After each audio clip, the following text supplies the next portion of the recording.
Hello, hello. Review podcast. We got a test coming up on next Tuesday or Wednesday. First off, while I'm thinking about it, Mr. Ayers and I are going to be doing a conference on Canvas, just like the last time. We'll be behind a webcam. You will see and hear us. We won't see or hear you. You can type in questions on Canvas, and then we can go over concepts and have that good discussion. It's kind of like those last-minute questions before your test on Tuesday and Wednesday. Again, that's going to be Sunday at 7. You will need to be on a computer for it to work. No, I don't know if the conference will be recorded. I don't think that's possible. Sorry. So, review podcast. This has been posted on Canvas. Hopefully, you should be following along with the questions. One thing I do want to say, if you haven't done every single one of these questions yet, stop watching. Turn off the video. Walk away from your computer. Go and do the questions. Give yourself 15 minutes on each one. See how you do. Then come back and watch this. Do not watch this until you've tried it yourself. Otherwise, you're not studying. If you just watch this, you're not studying. If you watch it and copy down the notes, or excuse me, copy down the solutions onto the problems, you're not studying. Studying physics is like doing stuff. So you got to do the problems, then watch this, figure out what I did was how that was different from what you did, and then use that to go back and do the problem correctly a day or so later. You should not be doing this on the day before your test. That's not studying. That's not helping. You're still going to fail. Work starting now when this is posted. Start working on the problems. Then come back and watch this. So, anybody watching right now has already done all these problems. So they're going to have that basic idea of conception of what's going on. So we've got this little pendulum. Our dorky physics student is accelerating. Well, if the airplane is accelerating this way, that doesn't do anything to the pendulum just yet. Think Newton's first law, object in motion, blah, blah, blah, blah. If there's no unbalanced force, the object's not going to move. As the physics student is holding the pendulum, the airplane moves this way, the marker's not moving yet, so it comes back. It gets pulled back. So this is happening. The first thing that we're supposed to do is draw a free body diagram of the forces on this ring. I love this question because people miss it terribly. They do get the force of gravity correct, which is, that's good. Not doing that is kind of terrible. But then they add in a force. Most people will say correctly that there is a force of tension on the thing like that. Most people will get that right. But then people start putting all kinds of weird other forces on there. There isn't.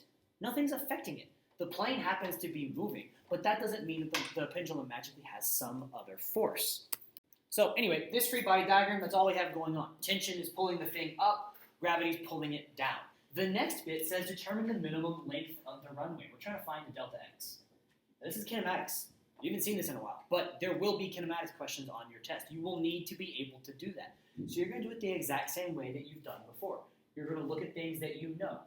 Since you've already done these problems, you should know these three things hands down. You should have gotten this without me having to do anything. You have this stuff. The question is you need a delta x. Well, there's no formula on your formula chart that has those things in it, which means you need to find something else first. You're fine. You need to find something else first. So let's think about what we don't have in this list at all. We don't have acceleration yet. So let's figure that out. Acceleration is delta v over t. Notice again, not on the formula sheet. You need to memorize that. So we have 65 minus 0 divided by 30. So we get 2.16 meters per second squared. That's our acceleration. Now we know one more thing. Now we can use x final equals x initial plus v naught t plus 1/2 a t squared. Well, 0, 0, we just found a. So x final equals 1/2 times 2.16 that we just found times t squared. Plug in all that stuff, you're going to get a final answer. That's what you need. The real reason that I like to pick this problem is not part B.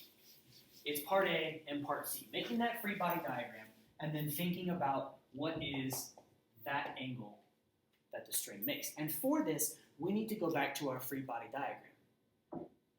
The pendulum is accelerating this way. It's moving with the plane in that direction, but it's not accelerating up or down. The plane hasn't taken off yet, which means I can write down this.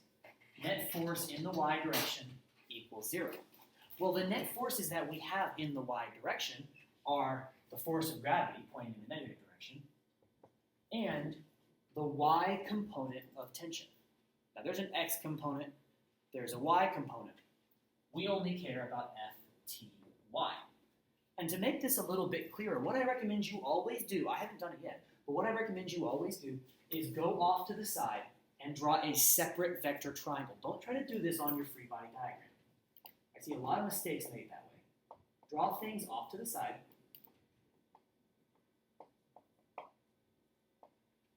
And then start thinking about sine or cosine or whatever.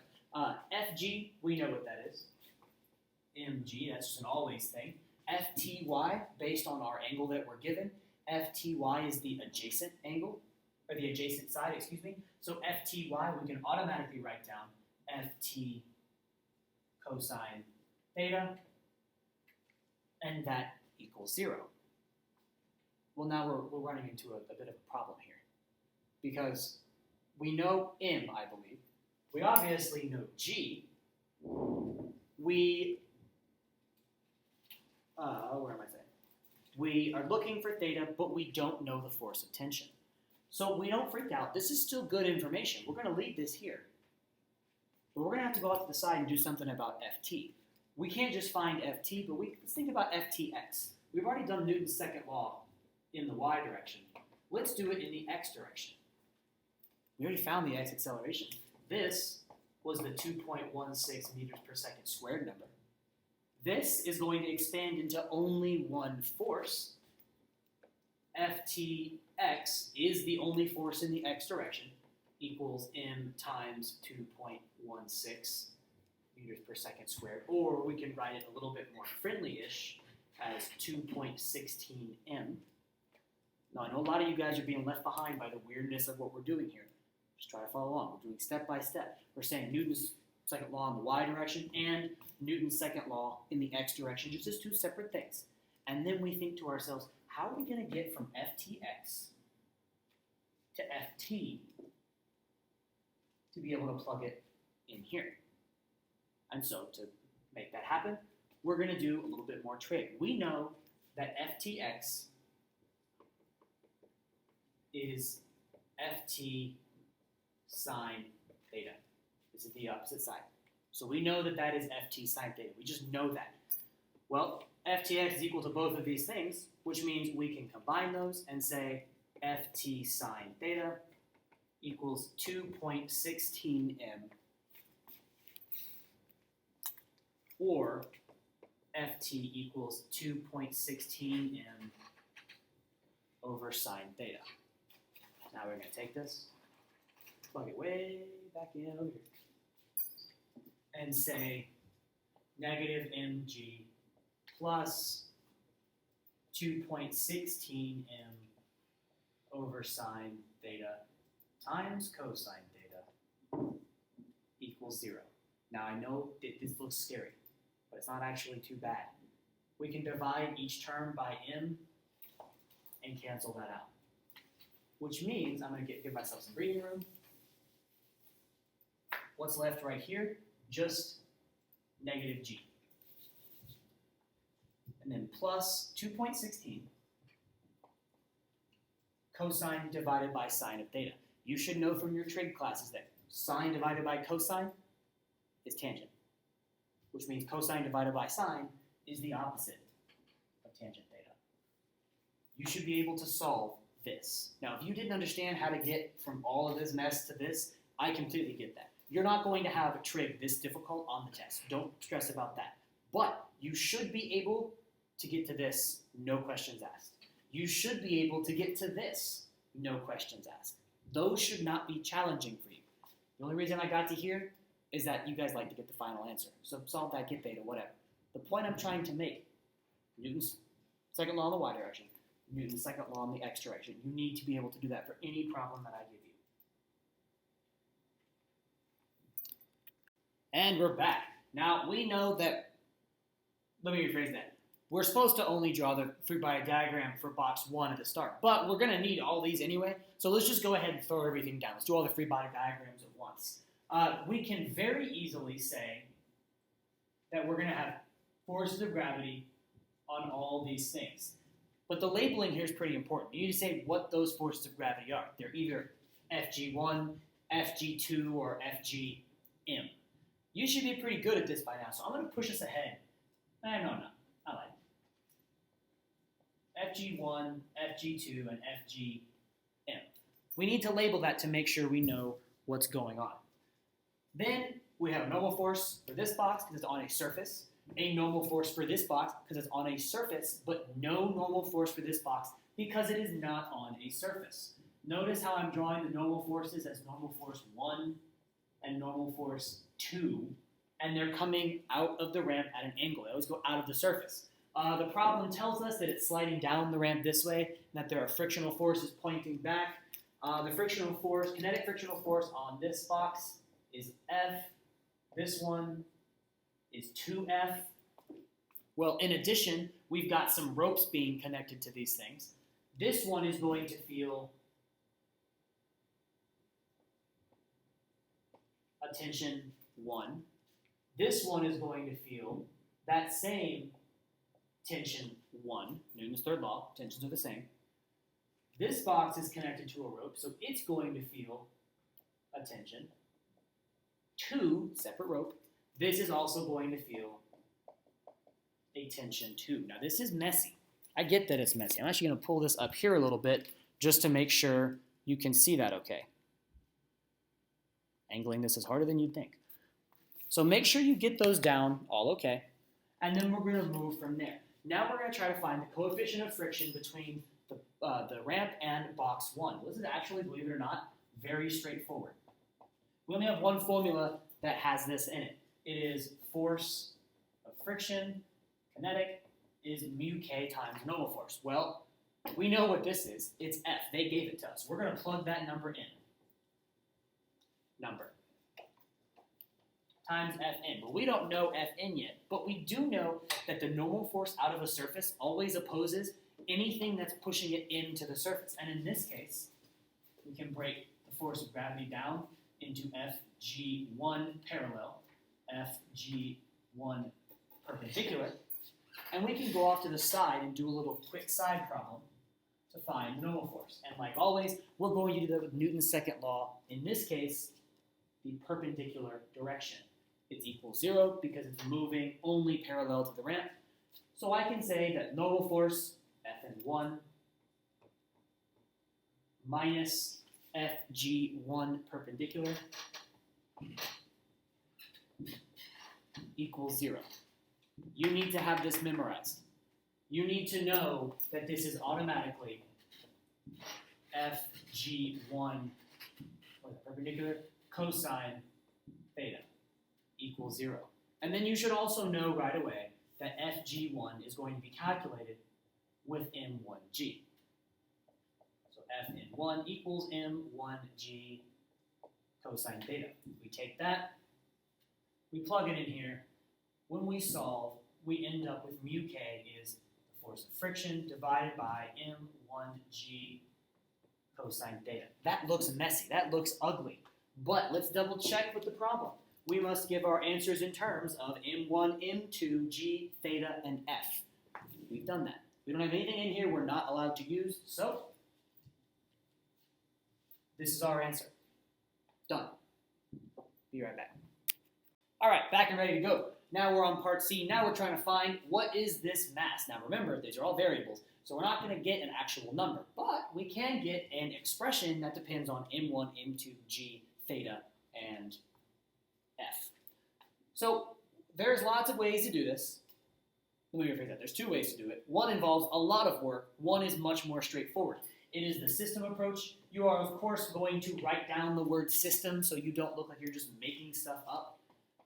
You're going to state Newton's second law in basic form before you do anything else. And now you start thinking, well, got a lot of directions here. What's positive? So by definition, just by standard, just like up is positive, just like right is positive, counterclockwise is positive. And we're going to let that hold true here. Anything that is going with the arrow is positive. Anything helping that motion is positive. Anything opposing that motion is negative.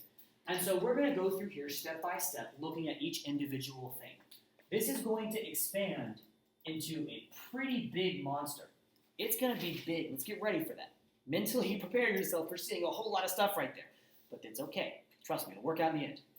Starting with this one, we have ft2 minus fgm. Now we come over to here.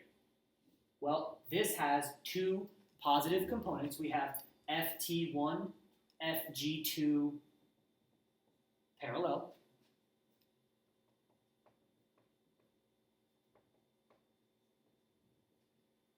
Minus any forces back this way. So minus 2f and ft2.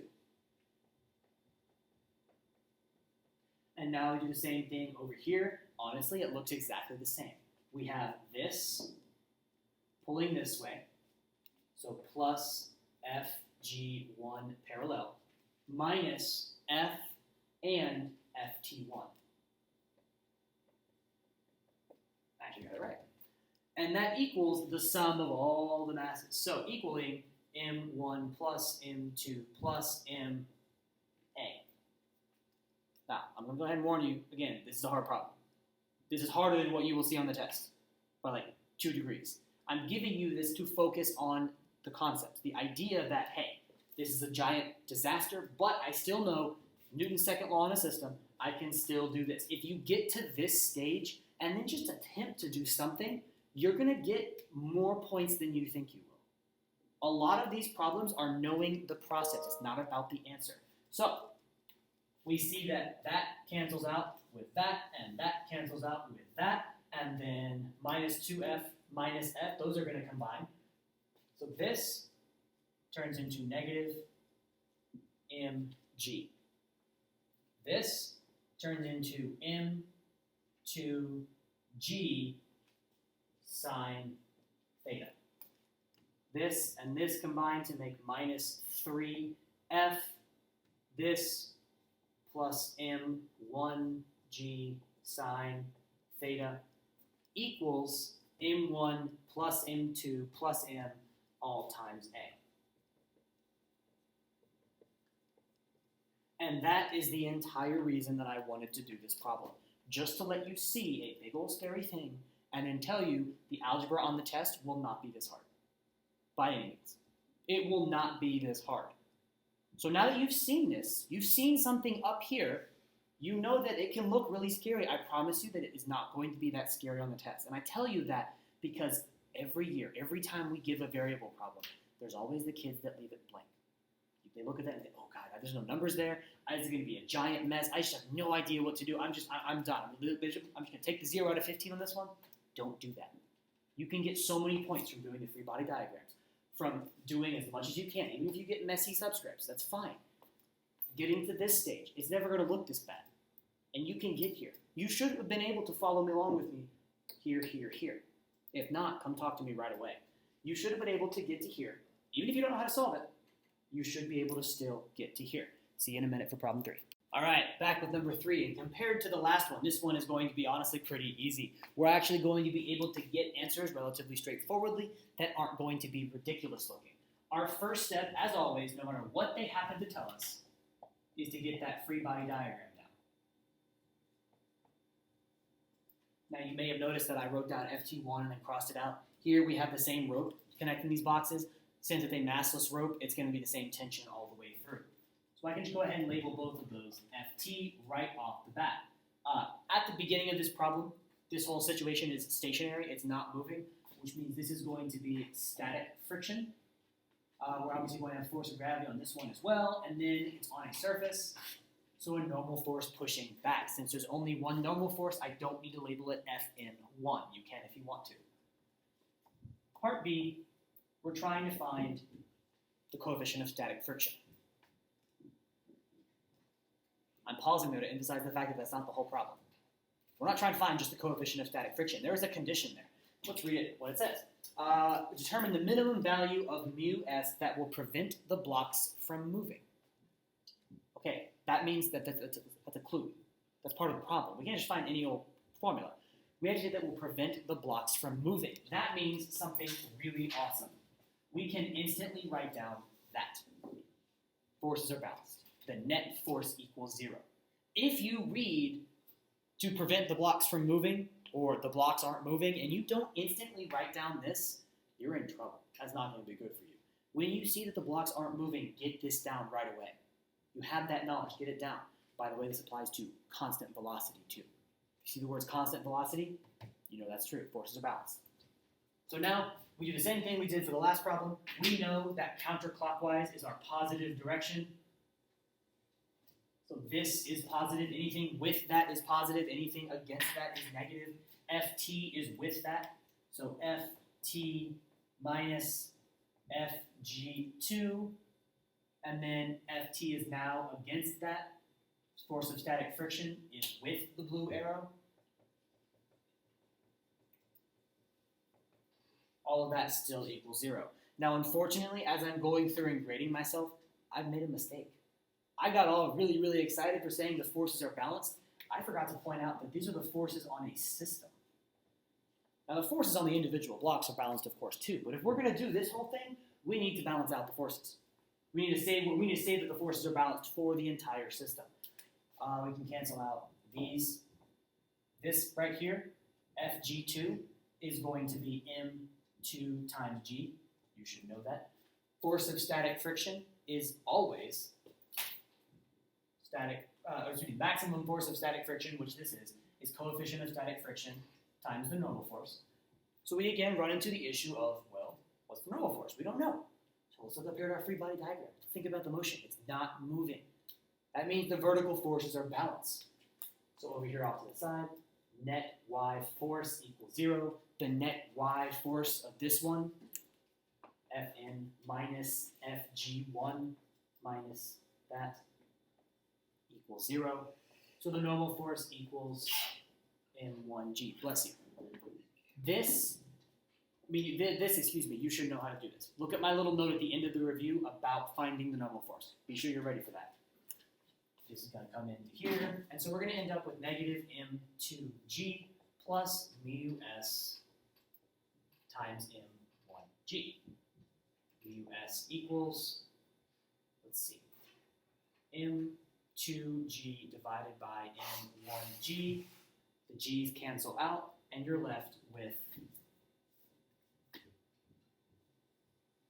m2 divided by m1. A relatively straightforward answer. That's part B.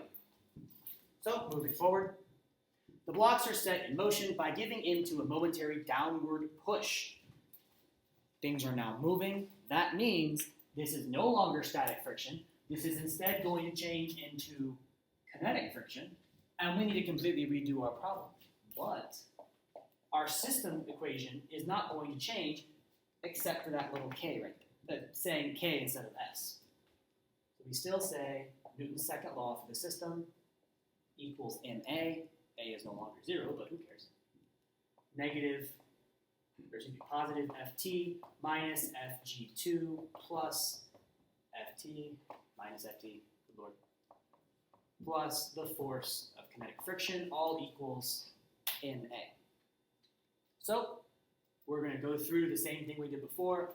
Those are going to cancel out. The force of gravity on 2 is m2 times g, so negative m2g. Force of kinetic friction, mu k times the normal force, equals the total mass of the system, m1 plus m2 times a.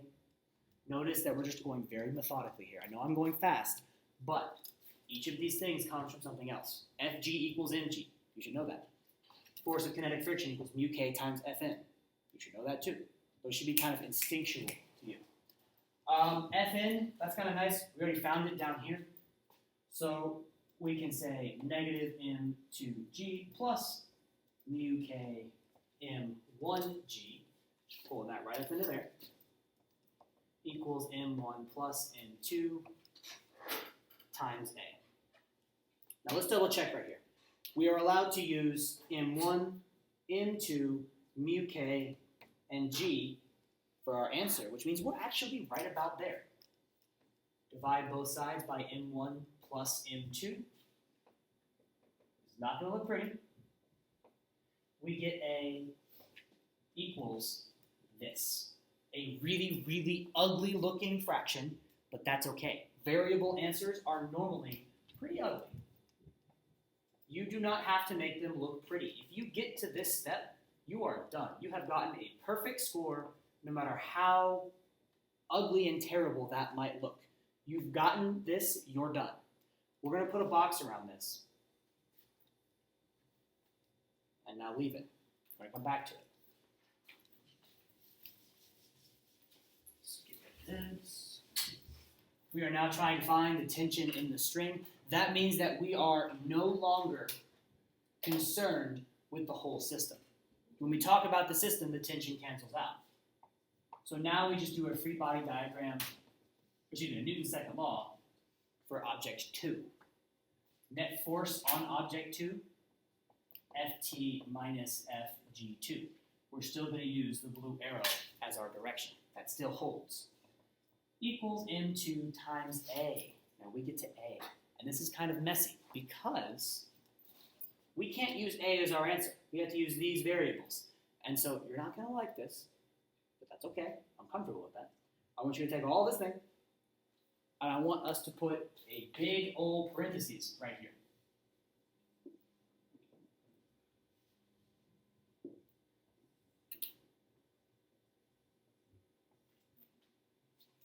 That's all we have to do. We just take that and shove it in. We don't have to make it look pretty. We don't have to make it look good. All we have to do is get it in there. And then it's just a simple matter of adding Fg to the other side. We add into G, and we're done. That's the whole thing. The hard part, again, is being bold enough, being brave enough to take this variable, this big old variable fraction, and move it around. You don't have to do anything else. You just got to put it there. You must do that. If you don't do that, if you can't feel comfortable doing that, you're going to miss points on the test. I get that it's weird. You got to just push through it. See you in a minute. All right, let's bring it back up. Let's have a nice, simple problem. We've got a helicopter holding some cube-shaped package, pulling it up. Because we know it's pulling it up by a rope, we just call that the force of tension. We also know that there's a force of gravity pulling this down. And then just because I haven't written down any of my givens yet, let's see. The mass is 70 kilograms. And the package is accelerating at 5.2 meters per second squared. Notice I'm not putting that on my free body diagram. I'm just kind of putting it off to the side. I'm not putting it on here. It doesn't go on here. There's no force of acceleration. Stop saying that. Part B says determine the tension in the rope. There is no formula for tension. Stop asking me that. We must instead just do Newton's second law. If we're trying to find some random force, just do Newton's second law. This, you should be able to expand that with no hesitation at all. You should know that this is going to turn into Ft minus Fg equals Ma. You know that Fg is mg. You should then know that you're going to plug in numbers and get 70 times 5.2 plus 70 times 9.8, and you will end up getting a force of tension of some number, who cares what, in newtons. I don't have a calculator. I don't feel like using one at the moment. We don't need it. Now we move on to part C. This is going to mix in some kinematics. We are going to compare two different final positions. The X final of the helicopter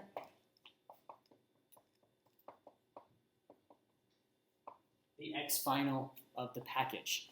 The helicopter's motion does not change. It's moving, I lied. The helicopter is still accelerating up at 5.2 meters per second squared.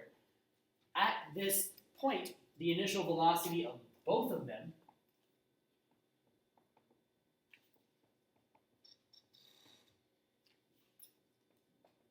is 30 meters per second. You don't know anything about their final velocities. Those don't matter. We're going to figure that out later. We're going to say that wherever they start is 0, which means the package starts 5 meters beneath that. The problem tells you the rope is 5 meters long. The next bit, let's think about the accelerations. Well, the helicopter is still accelerating up at positive 5.2 meters per second squared. The package is now being pulled to Earth due to gravity, so it's accelerating at 9.8 meters per second squared, and we're trying to find how far apart they are 2 seconds later. What you are going to do is the same equation 2 times. These variables all come together in this formula. xf equals x naught plus v naught t plus 1/2 a t squared. Use that equation twice, get a number for the helicopter, get a number for the package, subtract them, compare them, see how far apart they are.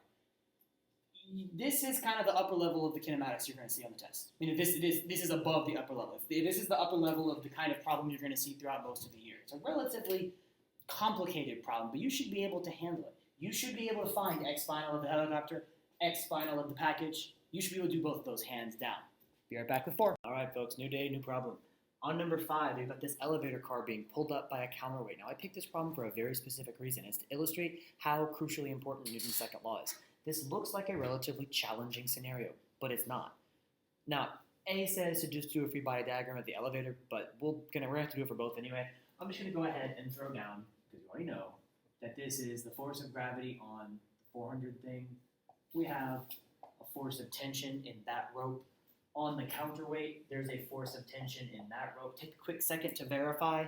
Nothing has, like the rope doesn't have mass, the pulley doesn't have mass. It's the same rope. That means those are going to be the same forces of tension. And then we're going to have a different force of gravity because it's a different mass. So that's part A taken care of. Part B says calculate the tension in the cable as we are accelerating this elevator car up 2 meters per second squared. Now, if we were trying to find the acceleration, we wouldn't know acceleration, we wouldn't know tension. So we'd have to do a system approach to get rid of the tension.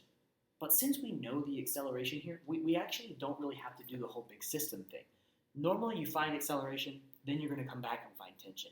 Here for part B, we're just going to do Newton's second law for this elevator car. Sum of the forces on this elevator car equals the mass of this elevator car times the acceleration of this elevator car. So the sum of the forces, we have Ft minus Fg equals Ma. Ft minus, this is mg, so 400g equals 400 times A, which is 2. Again, that's a given value. It's accelerating up. I said that up was positive right here, so 2 is positive. So I do some rearranging. Ft, this is 400 times 10, so 4,000.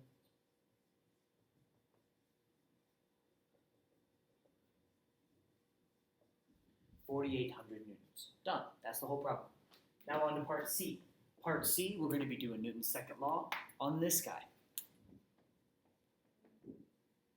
The one challenge that we're going to have to deal with here is which way is positive. Well, most people, when they focus in on something, they want to still treat up and down as positive. You can do that. That's fine.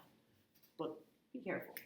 We're going to have Ft here. We're going to subtract Fg. We're going to have this equal Ma, just like before.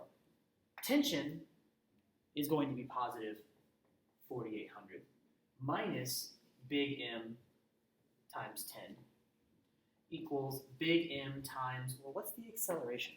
A lot of times people will make the mistake of just plugging in 2 right there. The problem is you can't plug in 2 right there because this counterweight is not accelerating positive 2 meters per second squared. It's accelerating in the other direction. If this one is accelerating up, this one is accelerating down. I said that down was negative right there, which means I need to have a negative 2 right there. So I say 4,800, this is 10m, this is negative 2m. I'm going to add this over here and get 4,800 equals 8m, which means m is 600 kilograms. Notice that that makes sense that this counterweight is a bigger weight, or a bigger mass than 400, because the bigger weight causes the whole thing to accelerate like that. Something I want to add on about that before I move away totally is, again, I want to stress the Newton's second law. We see a situation, we're going to do free body diagram, we're going to say something about Newton's second law. We might treat it as individual things, we might treat it as a whole big system, like with the pulleys or with the boxes tied by a rope or whatever. The point is that we're going to be using Newton's second law. You should be able to write that down on basically any problem that's like, find this force, find this acceleration. You're going to be starting with Newton's second law. Okay, we have a very scary variable problem here, but it's not really scary at all. We just don't know any numbers. You guys think variable problems are scary? They're really not that bad. You can still say that that's a force of gravity pulling it down. There's a normal force pushing it out of the surface. Let's see, they tell us it's a rough horizontal surface, which means there's a force of friction. For those of you staring at this problem and wondering, this looks familiar, we can use this picture for your quiz. So that's our basic free body diagram. Notice, and don't make this mistake like you made on the quiz, notice I drew this force up and diagonal, not just to the right or not just up. You must draw the diagonal force, otherwise it's wrong. So moving on, we're trying to find an expression for the normal force exerted by the floor on the block. Notice it says derive an expression, not calculate. We can't get a number, so our answer is going to be inherently pretty messy. That's okay though. Now, box is moving in a nice horizontal path. You should know right away that if something is moving horizontally, it's, well, duh, not moving vertically, which means the forces in the y direction are balanced. Just like I had just mentioned, we're going to start with Newton's second law here. We're going to focus on the y direction because the normal force is that way. Now, if I had to bet money, I'd bet a pretty significant amount of money that a lot of you guys said Fn minus Fg equals 0. No, you are wrong. Don't jump to that statement. Always look at your free body diagram. It is inaccurate to say that the normal force and the force of gravity are equal. If you keep falling into that trap, you're going to miss a lot of multiple choice questions, which we put there on purpose just to get those people, and free response questions like this. Instead, you must say, well, normal force is a y force. I'm going to add that. That force is not a y force at all, so I'm going to ignore that. That is a negative y force, so I'm going to subtract that. And then this guy is not a purely y force, but it definitely has a y component. So we're going to say plus F1 in the y direction. All of that equals 0. Well, let's solve for Fn. And now let's double check what I'm allowed to use. I can use m, F1, theta, and a, and fundamental constants like g. Well, that's a problem. Can't use that. F1y, can't use that either. We're not allowed to use F1y. We have to use F1. So first nice easy thing we do, that equals mg. Duh. F1y, on the other hand, that's going to require a vector triangle. I don't care how clever you think you are when it comes to trig components. Just draw the dang picture. Both Mr. Ayers and I still do that, and we have a lot of years of experience on you. Ayers has a lot more than me. We both still draw the picture. Draw the picture, realize that F1y is going to be the opposite component, so we can automatically write down F1 sine theta. Quick double check. I'm allowed to use m, I'm allowed to use g, I'm allowed to use F1, I'm allowed to use theta. I'm done. I don't care how ugly it looks, I'm done. What I want to stress with that is that I did that little double check there at the end. You should do the double check as well. Double check, have I plugged things in correctly? If it was a capital M, I would need to plug in a capital M. Leaving it as a lowercase m is wrong. All right, part C. Derive an expression, there's that thing again, it's going to look messy, for the coefficient of kinetic friction, mu, between the block and the surface. Well, this is kind of nice because we only ever have one thing that the coefficient of kinetic friction is going to appear in. So at some point, we're going to have to use that formula. We'll get back to that in a minute. We can't just get any of this. We don't know that. We have an expression for that, but we don't know anything about the force of friction. So the only way we can get it is, you guessed it, Newton's second law. Since this is a friction in the x direction, we're going to label everything in the x direction. Well, now we have to do some thinking. Block of mass is pulled, blah, blah, blah, blah, blah. The acceleration of the block is a. When we gave you this problem on the quiz, we said it was constant speed. We were nice to you. This problem is not as nice to you. It says it has an acceleration. That means that that still has to stay in the formula. Whatever, no biggie. We're going to roll with it. Same thing we did over here. We're not just going to arbitrarily set things equal to each other. We're going to say, well, that has an x component, so f1x minus, let's see, don't care about that, don't care about that. We do care about that. Minus force of kinetic friction equals mass times acceleration in the x direction. So now we look and we say, can't use that variable, can't use that variable, can use that variable, can't actually use that variable because that's not a. So we're going to do some plugging in and rearranging. We know that we're going to solve for something in here. So I'm just going to go ahead and take the quick step of flipping these. I'm going to subtract max to this side and add force of kinetic friction to the other side. I just wanted to save myself a line. I want to see if I can finish this before I get to the bottom of the board. F1x, we've already drawn our triangle. This is the adjacent side, it's touching the angle, so we automatically say F1 cosine theta minus, we're allowed to use M, we're allowed to use A. We need to substitute something in right here, so we're going to take this whole equation, pop it right on in there, equals mu. Notice that they want it in terms, they want the answer to be mu, not mu k, because they're just lazy, I guess. So we're going to plug it in as mu, and then Fn. Well, again, we run into the problem. We are allowed to use that, we're allowed to use that, we're allowed to use that, we're allowed to use that, we're allowed to use that. I can't use that. But we have this guy. It looks very messy. I don't like looking at that. You don't like looking at it either. But that's okay. Because we know that the coefficient of friction, if we substitute this whole big old thing, or we solve this thing, we're going to divide both sides by the normal force and end up with this. So we're almost there. We're very, very close to that. But remember, we still get that fundamental issue. We can't use the normal force. So we're going to take that expression and we're going to plug it in.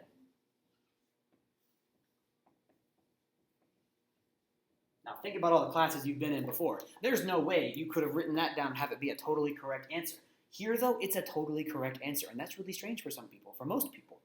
Usually you have to do a lot more plugging in and solving and simplifying and this, that, and the other. We're done. That's the whole thing. We've gotten to an expression. It's for the correct thing. We did our algebra correctly, and we're only using the stuff we're allowed to use. We are home free. We're done. Full points. But in the interest of time, since today's homecoming and I've got more stuff to talk about, we're not going to do part D. Sorry. And finally, we are back with homework 2.4. I had a lot of requests to talk about this problem, so I figured I'd just add it to the end of the podcast. This is a relatively straightforward ramp problem. Now, it breaks things in this test, but it's relatively straightforward. The first thing we're going to try and figure out is time. Now, anytime you see time, you're probably going to have to start thinking kinematics. There aren't any forces that involve force and time that we know about. It's only going to be one, and that's in a few months from now. Here we think time, this is involving motion, specifically constant speed, which means you're allowed to use the equation that, let's be honest, you were probably going to use anyway. Remember that this equation only works for constant velocity. We have a constant velocity of 2.4. We have a slope that is, how long is that slope? 21 meters. We're trying to find time. So we solve for a time of 8.75 seconds. Very straightforward. Part B, we need to do a free body diagram. I'm just going to throw it on top of my ramp. You are allowed to draw free body diagrams on ramps. There's no shame in that. I do it myself. It's easier. Shouldn't have any problem doing that. The one mistake I see people make is they try to put a force down the ramp to make it move. There's no force needed for that. That's the parallel component of the force of gravity doing that.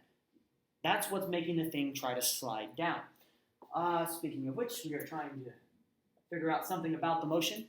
The force of friction that's keeping it at that constant speed. Now I phrased it that way, is keeping it at that constant speed because we can't actually use this formula.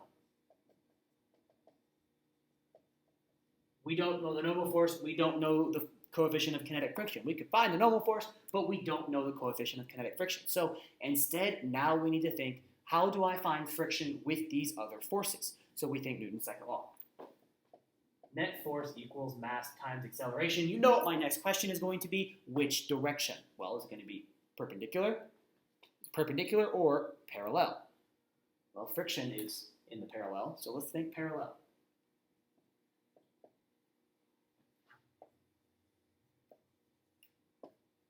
Constant velocity, forces are balanced. We only have two forces acting in the parallel direction. One of them is the force of friction opposing the motion, so we're going to call that negative. And then one of them is the parallel component of the force of gravity. That is normally treated as positive in ramp problems. So Fg parallel minus the force of kinetic friction equals 0. Fg parallel equals the force of kinetic friction. You need to just know how to get this formula. That is one of the only things that Mr. Ayers or I have ever told you how to memorize, or told you to memorize. You just need to do it. I don't have a calculator. You're going to get some number for that. It's fine, Miss Marsh, I'm good. You're going to get some number. You're going to write down newtons for that number, and then you're done. Congratulations. Remember, if you don't write down newtons, you will not get points, and you will be very grumpy with me, and I won't care. Part D wants us to figure out the coefficient of friction. Well, now we get to use this formula. We just figured out a number. Well, hopefully you figured out a number for the coefficient of kinetic friction.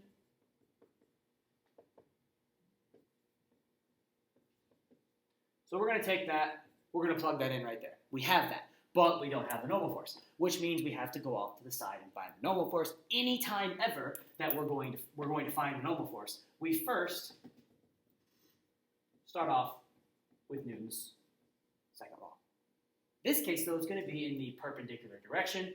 It's moving only in the parallel direction, so those forces balance out. Since there are only two forces, I get to write down Fn minus Fg perpendicular equals 0, or the normal force equals mg cosine theta. Remember, I don't have a calculator, but that's cool. You do. Figure it out. That gets you some number with newtons. You're going to take that number, you're going to plug it in for your normal force, and you're going to end up, if I remember correctly, getting a coefficient of friction that I think was 0.26. Notice that there's no units because we did newtons divided by newtons. Coefficient's just a ratio. For the last bit, we are trying to describe the motion. You guys really got screwed up by the way they asked the question in E part I. It's really easy, y'all. It says describe in terms of velocity and acceleration, the motion after the sled leaves the slope. Well, once the sled leaves the slope, there's no angle, which means there's no more components of the force of gravity, which means there's no more Fg parallel to keep the sled pushing against friction. So in other words, there's only the force of friction affecting the sled now. So you would say, once it leaves the sled, it experiences a constant negative acceleration. So that's the acceleration bit. And it slows down to a stop. That's the velocity bit. That's really all you have to say. It experiences a constant acceleration against the motion, and the velocity slows to a stop. Well, if we're going to put that on this graph they want us to make,